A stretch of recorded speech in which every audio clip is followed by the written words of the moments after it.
ஆண்டவராகிய இயேசு கிறிஸ்துவின் இனிதான நாமத்தினாலே உங்கள் யாவருக்கும் அன்பின் வாழ்த்துதலை தெரிவித்துக் கொள்கிறேன். இயேசுவை நோக்கி என்கின்ற இந்த நிகழ்ச்சியின் மூலமாக உங்கள் யாவரையும் சந்திப்பதிலே மிகுந்த மகிழ்ச்சி அடைகிறேன். இந்த ஆண்டிலும் கூட தேவ ஆசீர்வாதம் என்கின்ற தலைப்பிலே ஆண்டவருடைய வார்த்தைகளை நாம் தியானித்து கொண்டிருக்கிறோம். தெய்வ ஆசீர்வாதம் யாருக்கு கிடைக்கும் என்று ஒவ்வொரு வாரமும் நாம் தியானித்து கொண்டிருக்கிறோம். இந்த நாளிலும் அந்த அடிப்படையிலே தேவ கிருபை, தேவ ஆசீர்வாதம் யாருக்கு கிடைக்கும் என்கின்ற ஒரு கேள்விக்கு ஒரு பதிலாக ஒரு வசனத்தை நாம் தியானிக்கலாம் என்று சொல்லி நான் விரும்புகிறேன். மத்தேயு எழுதின நற்செய்தி நூல் 23வது அதிகாரம் 12வது வசனம். தன்னை உயர்த்துகிறவன் தாழ்த்தப்படுவான், தன்னை தாழ்த்துகிறவன் உயர்த்தப்படுவான். ஒரு விசை தலைகளை தாழ்த்தி கண்களை மூடி இந்த வசனத்தின் மூலமாக ஆண்டவர் நம்மோடு கூட பேசும்படியாக அவரை நோக்கி பார்ப்போம். எங்களை அதிகமாக நேசிக்கிற நல்ல ஆண்டவரே, நீர் தந்த இந்த நல்ல நாளுக்காக ஸ்தோத்திரம். அப்பா,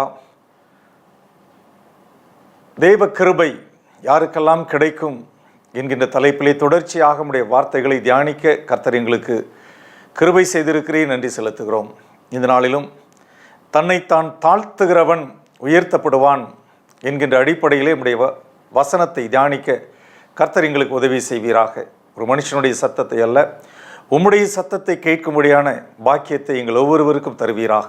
இயேசு கிறிஸ்து மூலமே தாழ்மையோடு ஜெபிக்கிறேன் பிதாவே, ஆமேன். ஆண்டவராகிய இயேசு கிறிஸ்து இந்த உலகத்திலே வாழ்ந்த பொழுது பல காரியங்களை வெளிப்படுத்துகிறார்.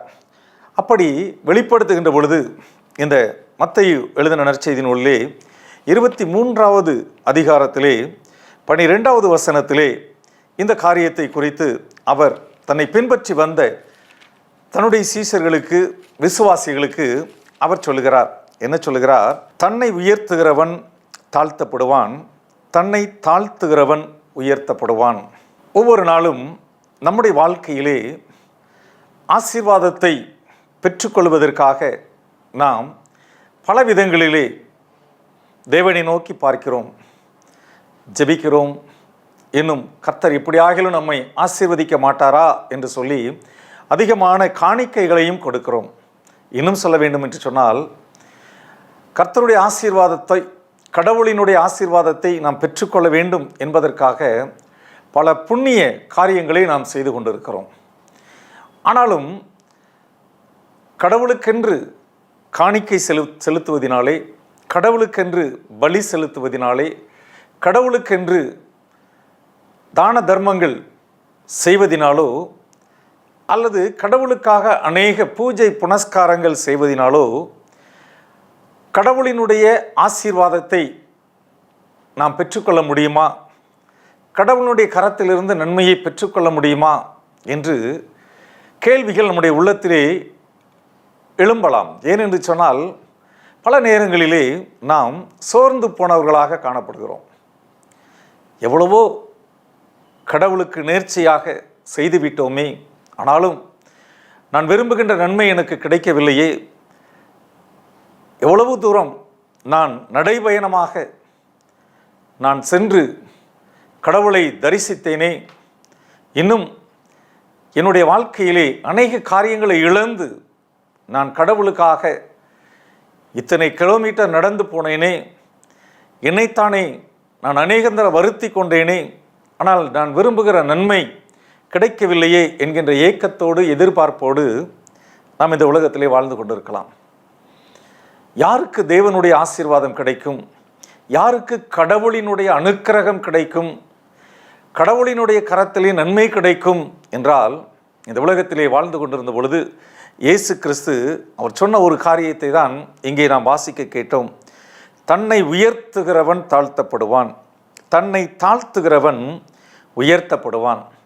இயேசு கிறிஸ்து இந்த வார்த்தைகளை சொல்லுகின்ற பொழுது யாருக்காக சொன்னார், எதற்காக சொன்னார் என்று பார்த்தால், இங்கே வேதத்தின் அடிப்படையிலே தாங்கள் வாழ்ந்து கொண்டிருப்பதாக காண்பித்து கொண்டிருந்த வேத பாரகர், பரிசேயர், இப்படிப்பட்ட ஆட்கள், இன்னும் சொல்ல வேண்டுமானால், நாங்கள் கடவுளுக்கு பணி செய்கிறோம், கடவுளினுடைய ஊழியத்தை செய்கிறோம், கடவுளுக்காக நாங்கள் பூஜை செய்கிறோம் என்று அநேகர் கடவுளை சொல்லி வாழ்ந்து கொண்டிருக்கிறார்கள். அப்படிப்பட்ட நபர்களை குறித்து தான் இயேசு கிறிஸ்து இந்த 23வது அதிகாரத்திலே, மத்தேயு 23வது அதிகாரத்திலே குறிப்பிடுகிறார்.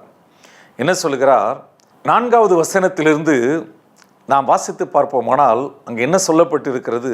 சுமப்பதற்கரிய பாரமான சுமைகளை கட்டி மனுஷர் தோள்களின் மேல் சுமத்துகிறார்கள், தாங்களோ ஒரு விரலினாலும் அவைகளை தொடமாட்டார்கள். கடவுளினுடைய பக்தர்களுக்கு, கடவுளினுடைய விசுவாசிகளுக்கு அநேக காரியங்களை குறித்து சொல்லுகிறார்கள். நீ இதை செய்தால் கடவுள் உன்னை ஆசீர்வதிப்பார், நீ என்னென்ன காரியங்களை செய்தால் கடவுளினுடைய அனுக்கிரகம் உனக்கு கிடைக்கும், நீ விரும்புகின்ற நன்மை கிடைக்க வேண்டுமானால் பிராயசித்தமாக நீ இந்த காரியங்களை எல்லாம் செய்ய வேண்டும், நேர்ச்சையாக இதையெல்லாம் நீ செய்ய வேண்டும் என்று அவர்கள் சொல்லுகிறார்கள். அதைத்தான் அந்த வசனம் சொல்லுகிறது. ஆனால் தாங்களோ எதையும் செய்ய மாட்டார்களாம். இன்னும் 5வது வசனத்திலே சொல்லுகிறார், தங்கள் கிரிகளை எல்லாம் மனுஷர் காண வேண்டும் என்று செய்கிறார்கள், தங்கள் காப்பு நாடாக்களை அகலமாக்கி தங்கள் வஸ்திரங்களின் தொங்கல்களை பெரிதாக்கி விருந்துகளில் முதன்மையான இடங்களையும் ஜெப ஆலயங்களில் முதன்மையான ஆசனங்களையும் சந்தை வழிகளில் வந்தனங்களையும் மனுஷரால் ரபி ரபி என்று அழைக்கப்படுவதையும் விரும்புகிறார்கள் அப்படின்னு சொல்கிறார். அதாவது ஆலயத்துக்கு போனால் அவங்கள தான் எல்லாரும் மதிக்கணும், அவங்களுக்கு தான் முதன்மையான இடத்தை கொடுக்கணும். கோவில்களிலே குறிப்பிட்ட சில நபர்கள் தாங்கள் தான் முதன்மையானவர்கள், கடவுளுக்கு அடுத்தபடியாக தங்களைத்தான் உயர்வாக எண்ண வேண்டும் என்று நினைத்து கொண்டிருக்கிறார்கள். ஏதாவது வீடுகளிலே விசேஷ வைபவங்கள் வந்தால் அதிலே முதன்மையான இடங்களை தங்களுக்குத்தான் தர வேண்டும், தங்களை மிகவும் மரியாதையாக நடத்த வேண்டும் என்று எதிர்பார்க்கிறார்கள். இப்படிப்பட்டவர்களை குறித்து தான் இயேசு கிறிஸ்து சொல்கிறார், தன்னைத்தான் உயர்த்துகிறவன் தாழ்த்தப்படுவான், தன்னைத்தான் தாழ்த்துகிறவன் உயர்த்தப்படுவான். அப்படியானால் யாருக்கு ஆசீர்வாதம் கிடைக்கும், யாருக்கு நன்மை கிடைக்கும், யாருக்கு தேவனுடைய அனுக்கிரகம் கிடைக்கும், யாருக்கு தேவனுடைய கரத்திலே ஆசீர்வாதமான காரியங்கள் கிடைக்கும் என்று சொன்னால் இயேசு கிறிஸ்து தெளிவாக சொல்கிறார். என்ன சொல்கிறார்? தன்னை தாழ்த்துகிறவன் உயர்த்தப்படுவான். இன்னும் பல வசனங்களை நாம் பார்க்கலாம். மத்தேயு எழுதின நற்செய்தி நூலிலே 18வது அதிகாரம் 4வது வசனத்திலே இயேசு கிறிஸ்து சொல்கிறார், இந்த பிள்ளையை போல தன்னை தாழ்த்துகிறவன் எவனோ அவனே பரலோக ராஜ்யத்தில் பெரியவனாயிருப்பான் என்று சொல்கிறார். அப்படியானால் தாழ்மை ஒரு மனிதனை சொர்க்கத்திலே பெரியவனாக இருக்கக்கூடிய அளவுக்கு உயர்த்தும் என்று இயேசு கிறிஸ்து சொல்கிறார். அது மட்டுமல்லாமல் லூக்கா 18வது அதிகாரத்திலே இயேசு கிறிஸ்து என்ன சொல்கிறார்? அவனல்ல, இவனே நீதிமானாக்கப்பட்டவனாய் தன் வீட்டுக்கு திரும்பி போனான் என்று உங்களுக்கு சொல்கிறேன். ஏனெனில் தன்னை உயர்த்துகிறவனும் தாழ்த்தப்படுவான், தன்னை தாழ்த்துகிறவன் உயர்த்தப்படுவான் என்றார். இந்த சம்பவத்தை இயேசு கிறிஸ்து சொல்லுகின்ற பொழுது 2 பேரை குறித்து அவர் சொல்லுகிறார். முதலாவது பரிசேயன், 2வது ஒருவன் ஆயக்காரன். பரிசேயன் அவன் ஆலயங்களிலே பூஜை புனஸ்காரங்கள் செய்கிறவன், ஆலயங்களிலே பலி செலுத்துதலை செய்கிறவன். இன்னும் சொல்ல வேண்டுமானால் ஆலயங்களிலே கோவில்களிலே அவன்தான் முதன்மையானவன். அப்படிப்பட்ட ஒரு மனிதன் பரிசேயன். அவன் ஆலயத்திலே வந்து என்ன சொல்லுகிறான்? வெளியே ஒருத்தன் நிற்கிறானே ஆயக்காரன், அவனைப் போல நான் அல்ல. நான் எப்படிப்பட்டவன் என்றால் உபவாசம் இருக்கிறேன், என்னுடைய வருமானத்திலே தசமபாகம் கொடுக்கிறேன். இன்னும் சொல்ல வேண்டுமானால் வேதத்திலே சொல்லப்பட்ட வார்த்தைகளின்படி என்னுடைய வாழ்க்கையை வாழ்ந்து கொண்டிருக்கிறேன் என்று சொல்லுகிறான். தன்னை ஒரு பெரிய நீதிமானாக அவன் காண்பித்து கொண்டிருக்கிறான். அப்படிப்பட்ட சூழ்நிலையில்தான் இயேசு கிறிஸ்து சொல்லுகிறார், இவன் தன்னை உயர்வாக உயர்த்தி சொல்லுகின்ற பொழுது இயேசு கிறிஸ்து என்ன சொல்லுகிறார்? ஒரு மனிதன் வெளியே, ஆலயத்திற்கு வெளியே, கோவிலுக்கு வெளியே அவன் என்ன செய்து கொண்டிருக்கிறான்? தன்னுடைய தலைகளை கூட தூக்கி ஜெபிப்பதற்கு பதிலாக தன்னுடைய மார்பிலை அடித்து பாவியாகி என்மேல் கிருபையாயிரும் என்று தேவனிடத்தில் விண்ணப்பம் பண்ணுகிறான். கடவுளினிடத்திலே தன்னை தாழ்த்துகிறான். நான் ஒரு பாவி ஐயா, உம்முடைய ஆலயத்திற்குள்ளே வருவதற்கு கூட எனக்கு தகுதி இல்லை, ஆனாலும் என் மேலே கிருபையாய் இருங்கன்னு சொல்லி அந்த ஆயக்காரன் அவன் கேட்குறான். அப்போ தான் அந்த காரியங்களை பார்த்து கொண்டிருக்கிற இயேசு கிறிஸ்து அவர் என்ன சொல்கிறாரு, பரிசேயன் அல்ல, இந்த ஆயக்காரனே நீதிமானாக்கப்பட்டவனாக திரும்பி போகிறான் என்று சொல்லி தேவனாகிய கர்த்தர் அவர் சொல்லுகிறார். அப்படியானால் தன்னைத்தான் தாழ்த்துகிறவன் எவனும் உயர்த்தப்படுவான், தன்னைத்தான் உயர்த்துகிறவன் எவனோ அவன் தாழ்த்தப்படுவான். அப்படியானால் இந்த வசனத்தின் அடிப்படையிலே இயேசு கிறிஸ்து சொல்லுகிற ஒரு காரியம், யார் ஆசீர்வதிக்கப்படுவார்? தன்னைத்தான் தாழ்த்துகிறவன் உயர்த்தப்படுவான், ஆசீர்வதிக்கப்படுவான். தன்னை மேன்மையாக மேட்டிமையாக நினைத்து கொள்கிறவன் நிச்சயமாக அவன் உயர்த்தப்பட மாட்டான், அவன் ஆசீர்வாதத்தை பெற்றுக்கொள்ள மாட்டான், மாறாக அவன் தாழ்த்தப்படுவான். இயேசு கிறிஸ்து அதைத்தான் சொல்கிறார். பழைய ஏற்பாட்டு பகுதியிலே தாவீது என்கின்ற ஒரு மனிதனை குறித்து நாம் வாசிக்கிறோம். அந்த தாவீதை குறித்து ஆண்டவராகிய கடவுள் கர்த்தர் என்ன சொல்கிறார்? என் இருதயத்திற்கு ஏற்றவனாக கண்டேன் என்று சொல்கிறார். ஏன் இந்த தாவீதை தன்னுடைய இருதயத்துக்கு ஏற்றவனாக ஆண்டவராகிய கர்த்தர் கண்டார் என்றால், வேதத்திலே ஒரு வசனம் இருக்கிறது. 2 சாமுவேல் புத்தகம் 6வது அதிகாரம் 14வது வசனம். அங்கே என்ன சொல்லப்பட்டிருக்கிறது? தாவீது சணல் நூல் ஏபோத்தை தரித்து கொண்டு தன் முழு பலத்தோடும் கர்த்தருக்கு முன்பாக நடனம் பண்ணினான். என்ன அப்படின்னாச்சுன்னா, தேவனுடைய பெட்டி அது ஓபேத் ஏதோம் என்கின்ற ஒரு மனிதனுடைய வீட்டில் இருந்து எடுத்து தாவீதின் நகரத்திற்கு கொண்டு வரப்படுகிறது. அப்படி கொண்டு வருகின்ற போது அந்த தேவனுடைய பெட்டிக்கு முன்பாக, அதை எளிமையாக சொல்லணும்னாச்சுன்னா, தேவனுடைய வாசஸ்தலம், அந்த இஸ்ரவேல் ஜனங்கள் கானான் தேசம் வருகிற வரை அவர்களோடு தேவனாகிய கர்த்தர் இருக்க வேண்டும் என்பதற்காக அப்படிப்பட்ட ஒரு காரியத்தை தேவனாகிய கர்த்தர் மோசேயின் இடத்துல சொல்லியிருந்தார். அந்த தேவனுடைய பெட்டியை எடுத்து கொண்டு வரும் பொழுது, தாவீதின் நகரத்திற்கு அது வருகின்ற பொழுது, அரசனாகிய தாவீது ரொம்ப முக்கியம். அந்த நாட்டிற்கு ராஜா யார் அப்படின்னா, இந்த தாவீது தான் ராஜா. இந்த தாவீது அந்த தேவனுடைய பெட்டிக்கு முன்பாக சணல் நூல் ஏபோத்தை அணிந்து கொண்டு அவன் என்ன செய்கிறான் அப்படின்னாச்சுன்னா, நடனமாடுகிறான். அப்படின்னா ராஜவஸ்திரம் அவன் தரிக்கவில்லை, ராஜாவுக்குரிய அரசனுக்குரிய உடைகளை அவன் உடுத்தவில்லை, மாறாக சணல் நூல், நம்ம மொழியில் சொல்லணும்னாச்சுன்னா சாக்கு, அந்த சாக்கு ஆடையை உடுத்தி கொண்டு தேவனுடைய பெட்டிக்கு முன்பாக அவன் நடனமாடுகிறான். அப்போது அவனுடைய மனைவி என்ன சொல்கிறா அப்படின்னாச்சுன்னா, 16வது வசனம், 2 சாமுவேல் 6வது அதிகாரம் 16வது வசனத்தில் அது சொல்லப்பட்டு இருக்கிறது.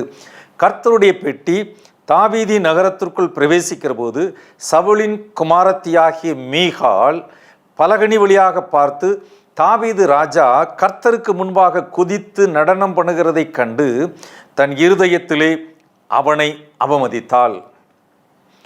ராஜா தேவனுடைய பெட்டிக்கு முன்னால் டான்ஸ் ஆடிட்டு வரார்.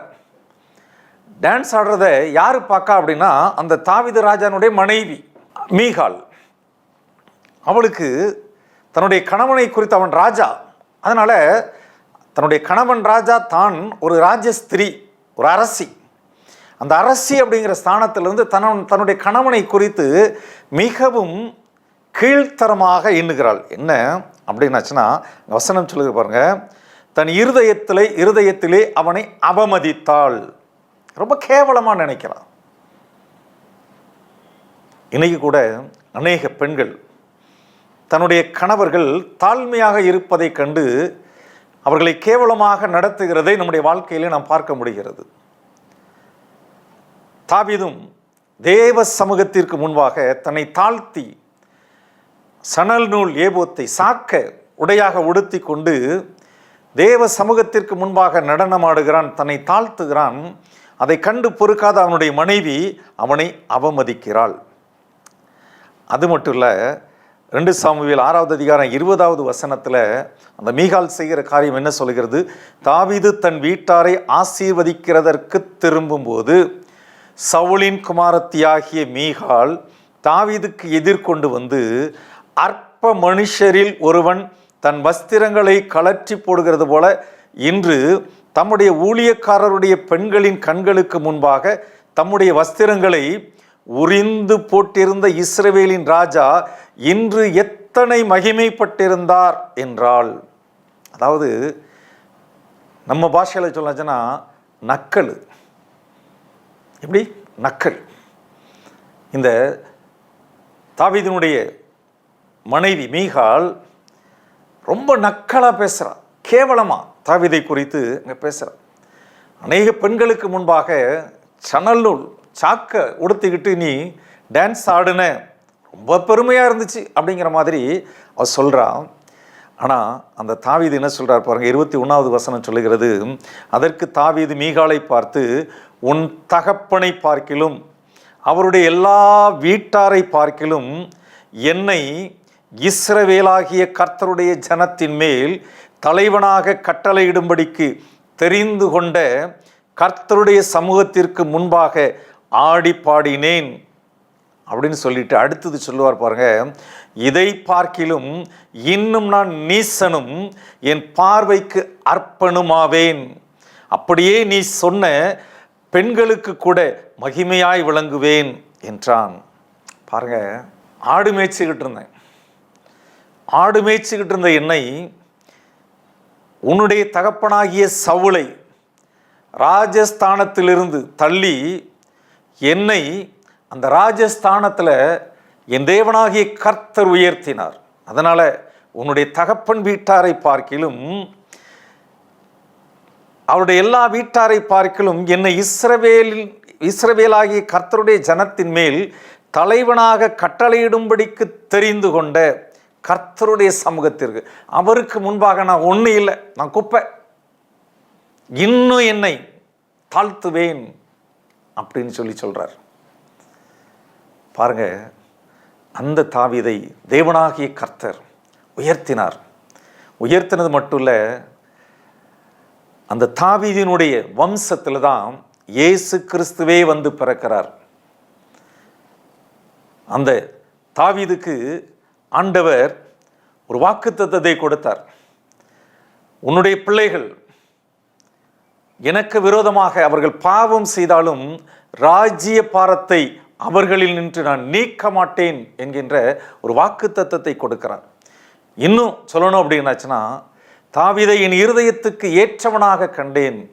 அந்த தாவீதினுடைய வம்சத்தில் இந்த உலகத்தை ரட்சிக்க போகிற இயேசு கிறிஸ்து வந்து பிறந்தார் என்று சொன்னால், அந்த தாவீது எவ்வளவாய் உயர்த்தப்பட்டான், எவ்வளவாய் ஆசீர்வதிக்கப்பட்டான். ஆனால் அந்த மீகாள் அவள் சாகிற வர அவளுக்கு குழந்தையே பிறக்கலை.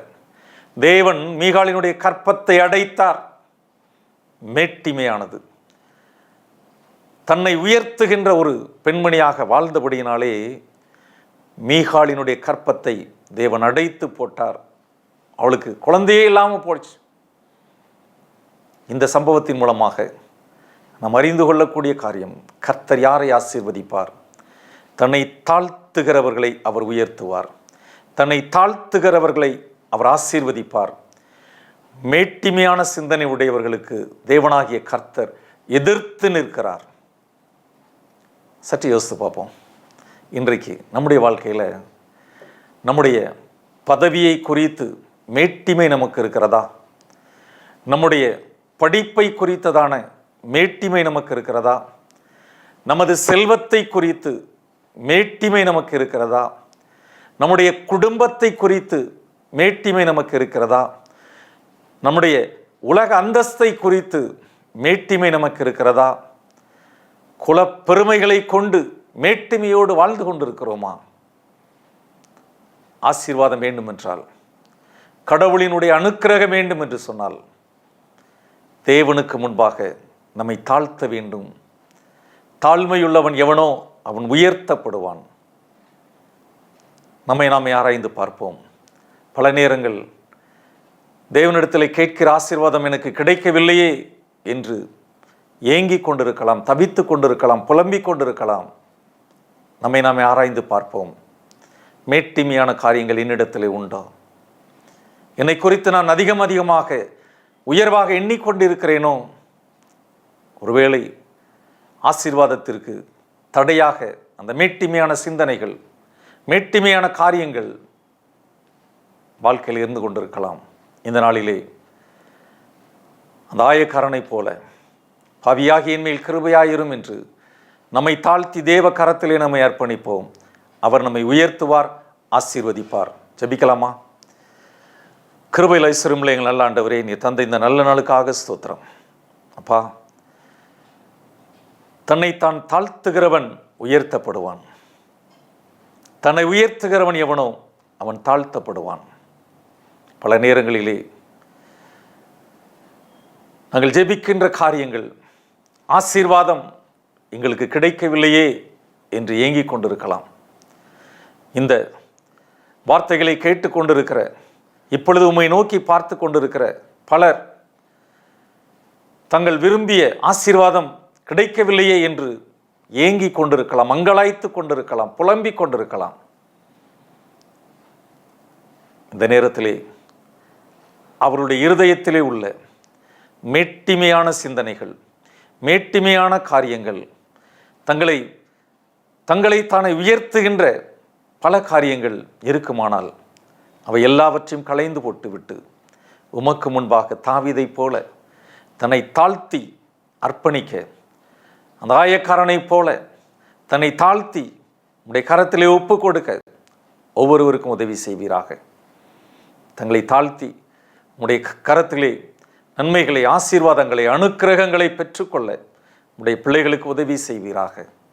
எந்தெந்த இடத்திலெல்லாம் மேட்டிமையான சிந்தைகள் இருக்குமோ என்றால் அந்த மேட்டிமையான சிந்தனைகள் எல்லாம் இந்த நேரத்திலே உடைக்கப்பட்டு போவதாக. தாழ்மையை தரித்து கொள்ளட்டும், உடைய கரத்திலே நன்மையை பெற்றுக் கொள்ளட்டும். இயேசு கிறிஸ்து மூலமே தாழ்மையோடு ஜெபிக்கிறேன் பிதாவே, ஆமேன். கர்த்தர் உங்களை ஆசீர்வதிப்பாராக. God bless you.